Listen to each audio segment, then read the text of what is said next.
Hi friends, welcome to my YouTube channel. இன்றைக்கி பரோட்டாவை வச்சு ஒரு ரெசிபி பண்ணலாம் வாங்க.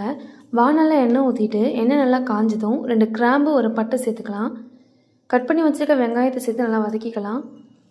வெங்காயம் நல்லா வதங்கினதும் 1/2 டேபிள் ஸ்பூன் இஞ்சி பூண்டு விழுது சேர்த்துக்கோங்க. புதினா கொஞ்சனா கட் பண்ணி வச்சுருக்க தக்காளி சேர்த்துக்கோங்க.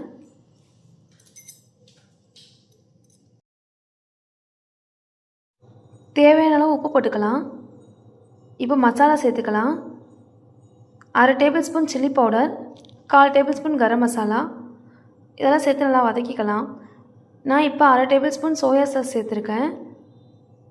இதெல்லாம் நல்லா வதங்கின பிறகு 1 டேபிள் ஸ்பூன் தயிர் சேர்த்துக்கோங்க. தயிர் சேர்த்துட்டு நல்லா வதக்கிக்கலாம். நல்லா பச்சை வாசனை போகிற வரை வதக்கிட்டு ஒரு முட்டை உடச்சி ஊற்றிக்கலாம்.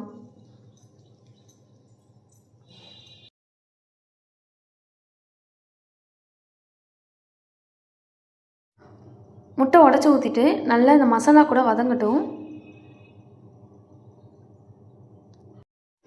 வதங்கின பிறகு கட் பண்ணி வச்சுருக்க பரோட்டாவை சேர்த்துக்கோங்க. நல்லா மசாலாவோட பிரட்டிக்கலாம்.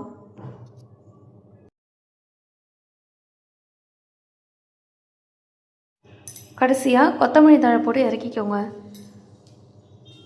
இது ரொம்ப டேஸ்ட்டாகவே இருக்கும். நீங்களும் ட்ரை பண்ணி பாருங்கள். தேங்க்யூ ஃபார் வாட்சிங்.